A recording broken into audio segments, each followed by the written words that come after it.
A big breakthrough this week on a coronavirus vaccine. Does this mean all of our pandemic problems are over? I'll ask a top epidemiologist. But first, U.S. President Donald Trump is still refusing to concede defeat in last week's elections, claiming without evidence that the vote was rigged. Despite this, key figures in his party are still backing him. Why? I'll ask former Republican Congressman and Trump supporter turned Trump critic, Joe Walsh.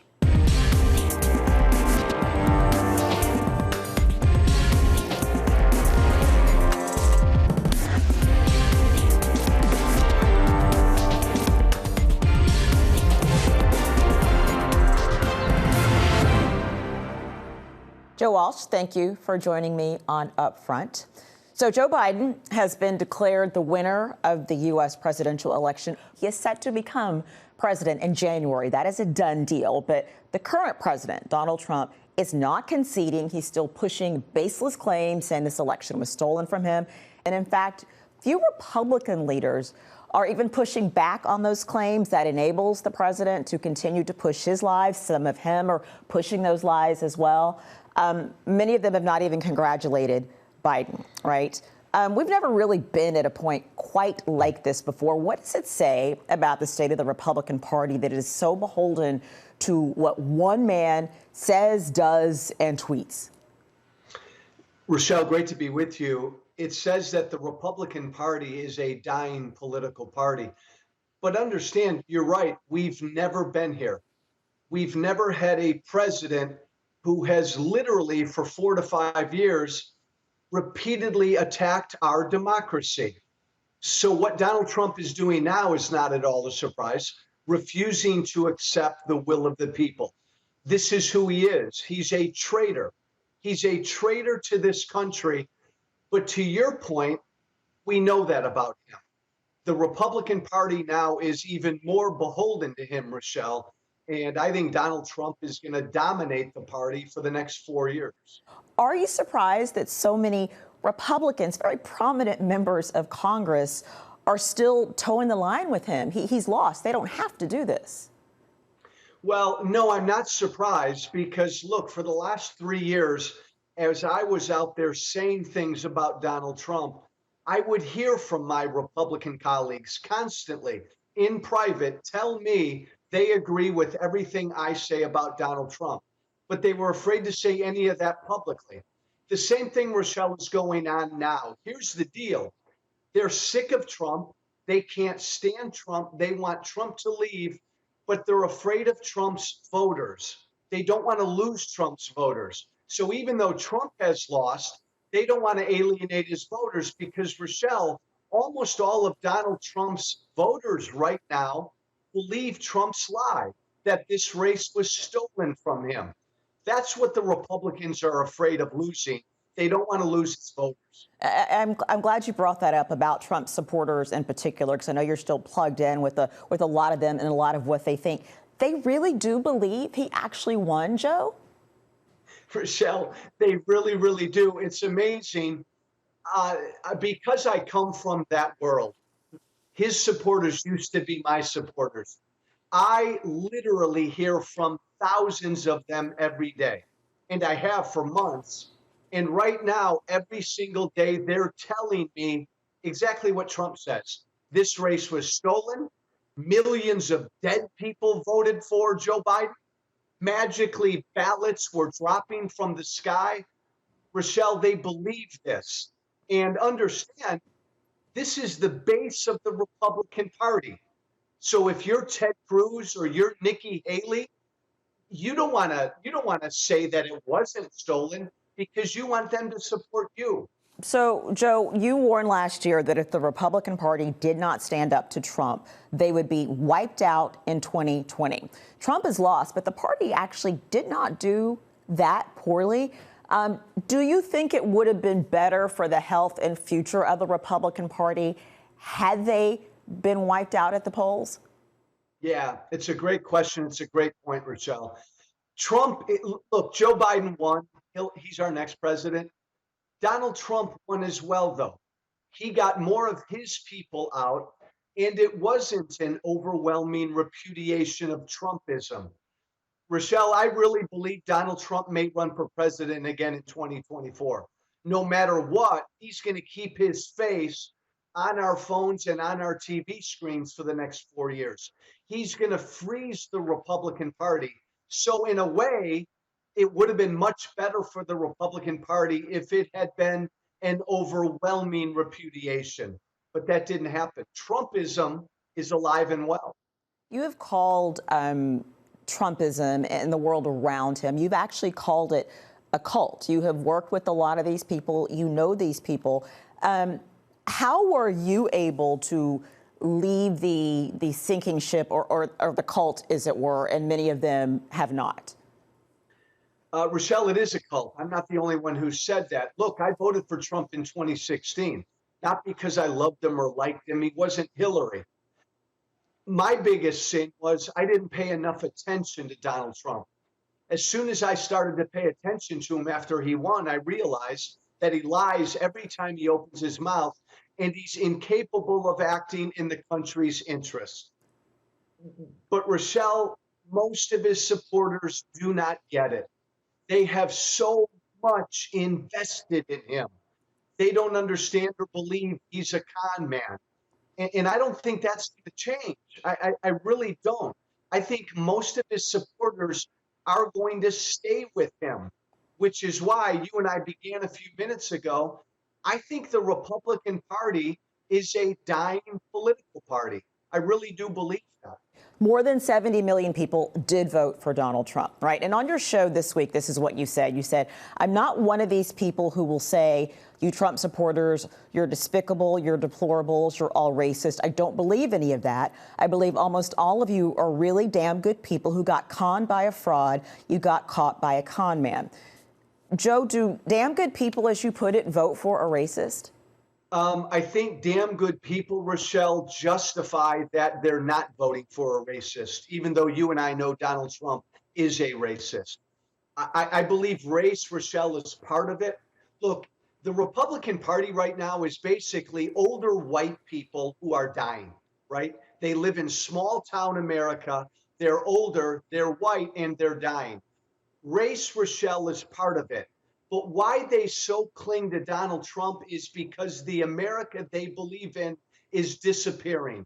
And it's made them angry and confused. They don't understand why. And Donald Trump came along 4 years ago and said, I'm going to build a wall and I'll save America.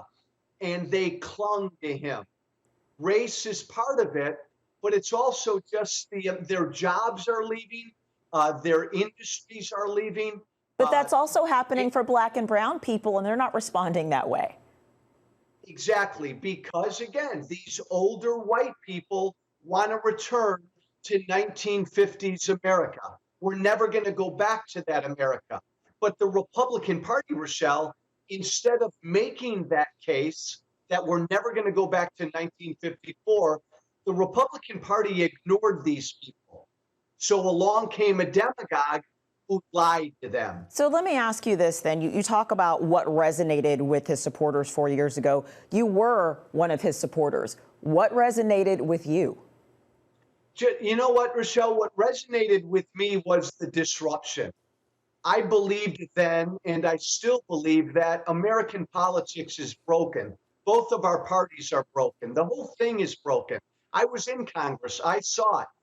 Disruption often can be a good thing. And I think our politics needed some disruption. What we did not need was a pathological liar. We did not need a racist. We did not need a narcissist who's incapable of putting the country's interests ahead of his own. We did need a puppet to Putin.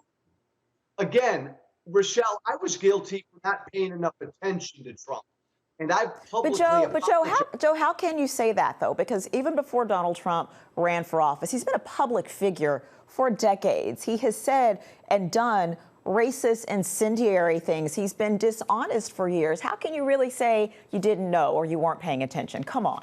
I didn't. I figured, Richelle, he's just a goof.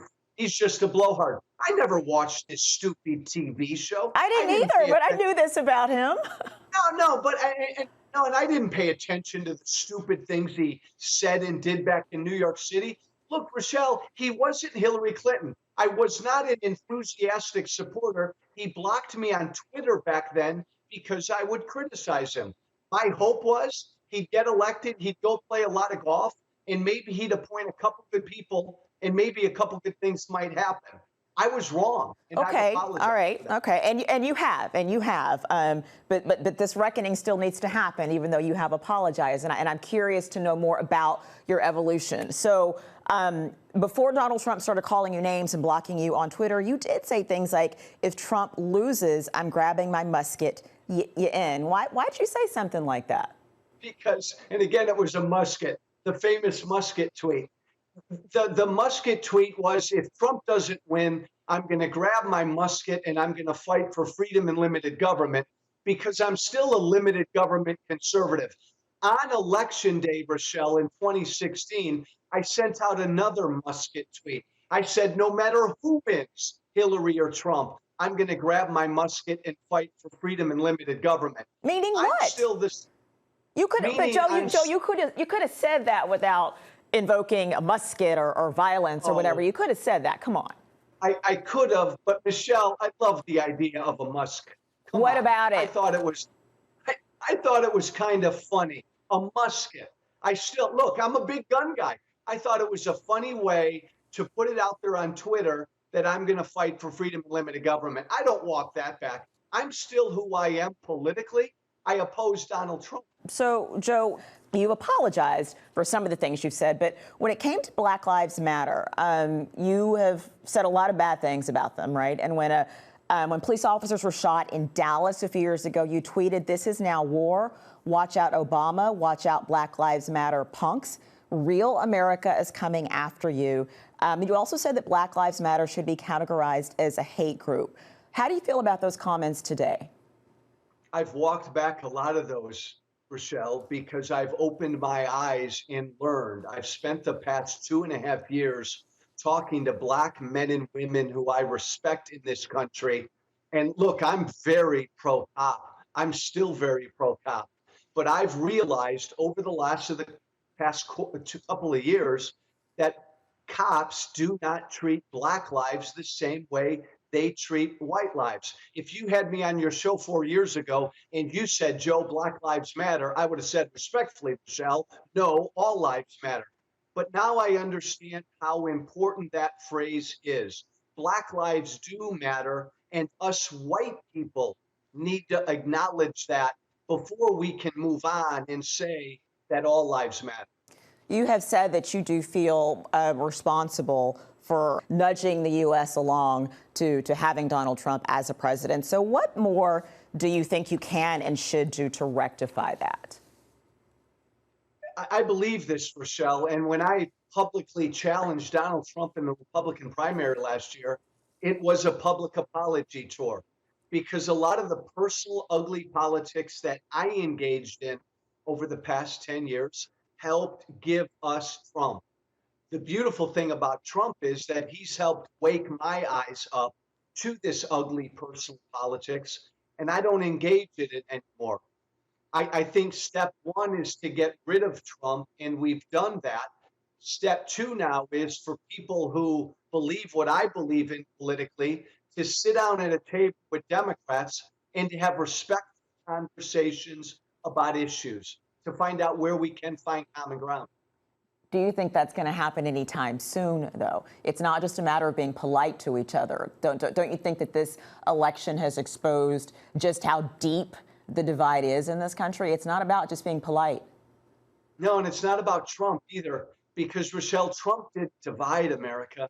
This country was divided before Trump. Trump's the ugly product of the divide. We're still going to be divided next February. Joe Biden is not going to miraculously heal and unite us. I understand that. We have fundamental differences on what America is. Those are going to remain. We need to have hard conversations. I want to be a part of those hard conversations, but I think we need to try to do it respectfully. Joe Walsh, thank you, sir, for joining me on UpFront. Michelle, thank you.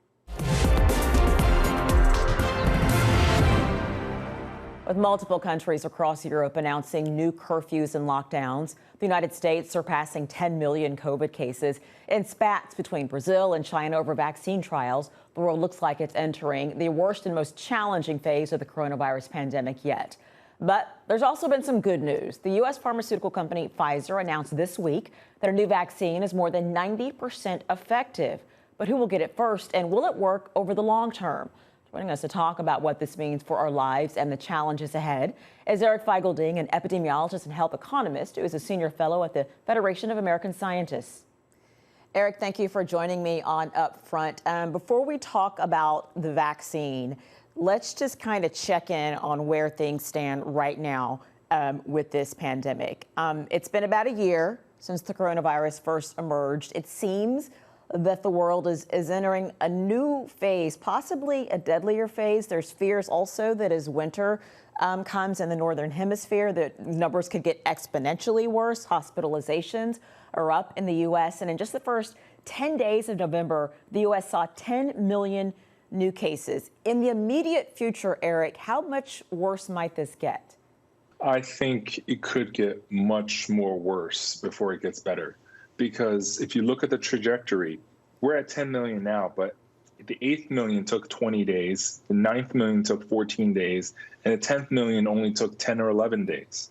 And at this rate, we're averaging 120,000 cases a day in the U.S. We're going to hit 200,000 cases in the U.S. by the end of this month if this rate continues, which means basically every less than a week for another million. And the hospital beds are full. And you can add more hospital beds, but we can't invent more doctors and nurses. So in terms of actual crush, we're hitting that brink where people can't get treated and deaths will soar even further. And with the winter not even here yet, I'm really worried because we are going to see a real bad onslaught this winter. So let's talk about this announcement from Pfizer. Pfizer announced that in this initial phase 3 clinical trial, the results indicate that this vaccine against the coronavirus is more than 90% effective. Obviously, that sounds like amazing news, but there's a lot we still don't know. We do know that there are cases of people getting infected more than once. We know that this virus can mutate. So can you put this news in some sort of context for us? Yeah, this is a very preliminary analysis. So this trial had over 43,000 people, and they only had 93 events, as in infection events. And that just means that compared to the placebo, the vaccine was, 1/9 the rate of what the placebo rate was for infection. So that's good, but it's only from the first 7 days, on average 7 days follow-up after their shots. And so we do have no idea about long-term efficacy. We have no idea about safety enough because we only have 93 events. We need a lot more. We need hundreds, if not thousands of infections to truly know their full extent and how long. But this is why we invest in more than one vaccine. So one vaccine, it's hopeful. We don't know how long it lasts. But I think having more and more different vaccines that adapt to the virus in different ways allows us a more robust combination of preventive treatments when next year comes for rollout. So Pfizer has said that by the end of 2020, it will have manufactured enough doses to immunize 15 to 20 million people. That sounds like a lot. That's about the size of New York City. But in perspective, there's 7.8 billion people in the world. So obviously that is very, very small. Did a little bit of math for you. That's about 0.25% of the world's population. How do you decide who gets the vaccine first? That's a very good question. I think traditionally people have prioritized healthcare workers because they're on the front lines treating patients. And if we have doctors and nurses getting sick, that actually hurts the rest of the epidemic. And then there's essential workers and frontline workers, those who work at, say, grocery stores, those who work at nursing homes. But again, we have millions and millions of healthcare workers in this country. And, the rest of the world also has the same supply issue. This is why at the beginning it will be very, very difficult to get your hands on it. But That's why I always say the general population has to aim for late spring at the earliest, but most likely later this summer before it becomes widely available. How do we even decide which countries might get it first? I mean, a lot of the times there's politics, it's money. Is it going to be the rich and the powerful people that have access to this first and other countries are left behind? This is a pandemic. This is not a, first world country, developing country kind of disease exclusively. As long as this virus is in any pocket of the world, the entire world still remains at risk. So this is why rolling out the vaccine to the entire world equitably and affordably is so critical. And at the beginning, I think obviously US, North American, UK will have access to our warp speed vaccines. But again, putting all of our eggs in one basket is not necessarily the best idea. We could actually be more successful if we can actually cross-share and see, this vaccine could be better in this situation. This vaccine could be better in this situation. We'll have to see. We never really saw in the U.S. the strict lockdowns that we saw in places like Asia, Europe, and Australia. It never happened. Even as the numbers were going up, there's no real talk of a lockdown like that.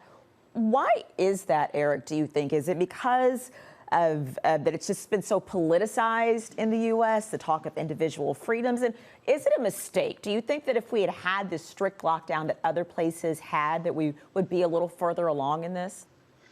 Yeah, I think the strictness of the lockdown is very different because what Wuhan did and what Singapore and Hong Kong did was it just, leaps and bounds much more strict. For anyone entering Hong Kong or Singapore, you would get an ankle bracelet, actually, in terms of your quarantine rules. Meanwhile, anyone who flies to the U.S. has almost no quarantine measures. Their contact forms are actually not even checked by Customs and Border Control, and you have no idea where they are. No entry testing is needed, and the lockdowns, they're not panacea by themselves. You have to test and contact trace rapidly, quickly, and we did not do that either. And also, Japan assumed that this virus was airborne from the beginning, and as well as Korea. They took the precautions against an airborne virus. We did not. And we had way too many lackadaisical exceptions. Altogether, U.S. reaction to this has been very terrible. And I think it's part of our culture, freedom, as we say. But it's also this trust in government where people trusted what the South Korean government did, Hong Kong and Singapore government did, and Taiwan government did. But in terms of solidarity and trust, we have a very fractured country right now. Okay, we do, Eric, and let's just be honest. Part of that is because the President of the United States did not encourage people to wear masks.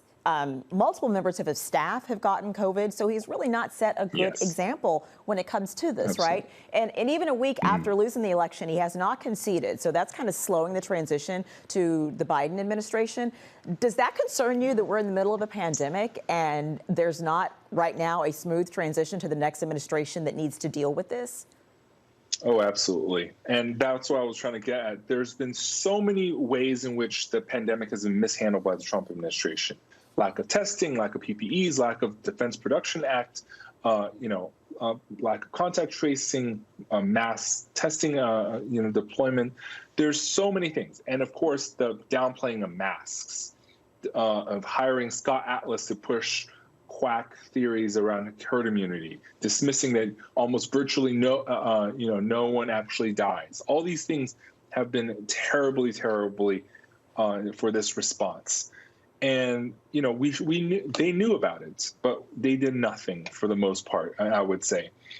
And right now, they're, in terms of the transition, they are refusing to approve any transition funds. They're refusing, basically, to accept that Biden won.